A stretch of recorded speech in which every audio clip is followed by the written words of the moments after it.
दोस्तों, कल हमने पढ़ा था संज्ञा की परिभाषा और संज्ञा कितने प्रकार की होती है, ये हमने कल की वीडियो में देखा था। संज्ञा की परिभाषा और उसकी प्रकार देखने के बाद हम कुछ उदाहरण हैं उनको सॉल्व करेंगे। देखिए संज्ञा के उदाहरण।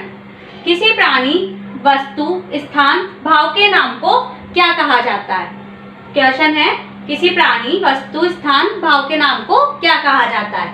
अ विकारी शब्द, ब सर्वनाम, स अविकारी शब्द, द संज्ञा।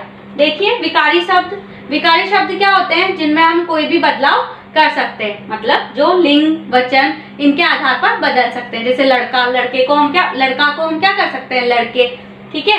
अविकारी शब्द जिनको हम कभी बदल नहीं सकते हैं, वो एज इट इज वैसे के वैसे ही हमेशा रहते हैं, जैसे यह, वह, ये सब। तो ना ये है और ना ये है।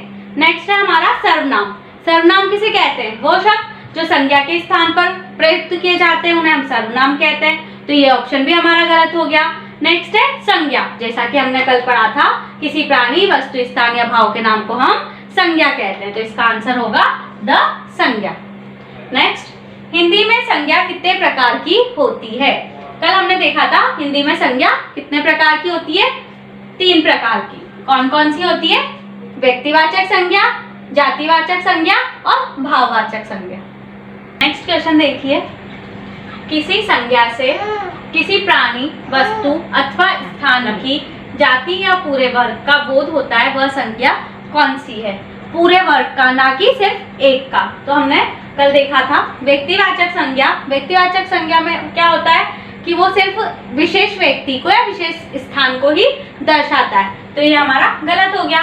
दूसरा है जातिवाचक संज्ञा। जातिवाचक संज्ञा के अंदर क्या आता है कि ये किसी एक विशेष जाति को दर्शाता है, जिसके अंदर की उसके बहुत सारे रूप आ जाते हैं। जैसे फल के अंदर बहुत सारे, जैसे आम, केला या फिर पाइनएप्पल, कुछ भी ले लीजिए, वो सब आ जाते हैं। अगला है भाववाचक संज्ञा। भाववाचक संज्ञा में क्या होता है कि वो हमारे मन के भावों को दर्शाता है। तो ये भी गलत। इसका आंसर क्या होगा? जातिवाचक संज्ञा, क्योंकि इस जातिवाचक संज्ञा के अंदर ही हम पूरी जाति या वर्ग का बोध करा सकते हैं। नेक्स्ट क्वेश्चन है हमारा, किसी विशेष व्यक्ति या विशेष स्थान के नाम को संज्ञा के अंतर्गत लेंगे। कौन सी संज्ञा के अंतर्गत लेंगे?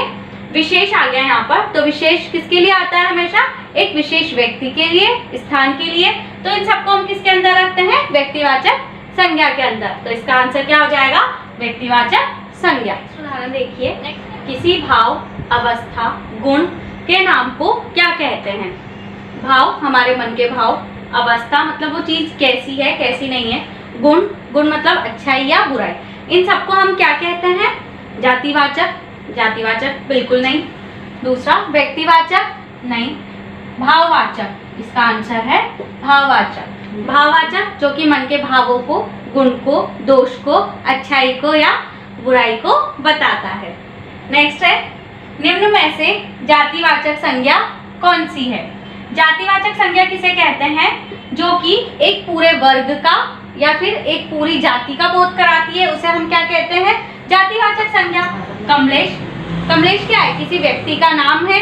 तो ये तो क्या है? एक पर्सनली किसी व्यक्ति के बारे में बात कर दी, तो ये क्या हो जाएगी? व्यक्तिवाचक संज्ञा। गलत। दूसरा दिल्ली क्या है? एक शहर है, शहर के अंदर आ गया, तो ये भी एक पर्सनली दिल्ली के बारे में बात कर रहे हैं, तो ये क्या हो जाएगा? व्यक्तिवाचक संज्ञा।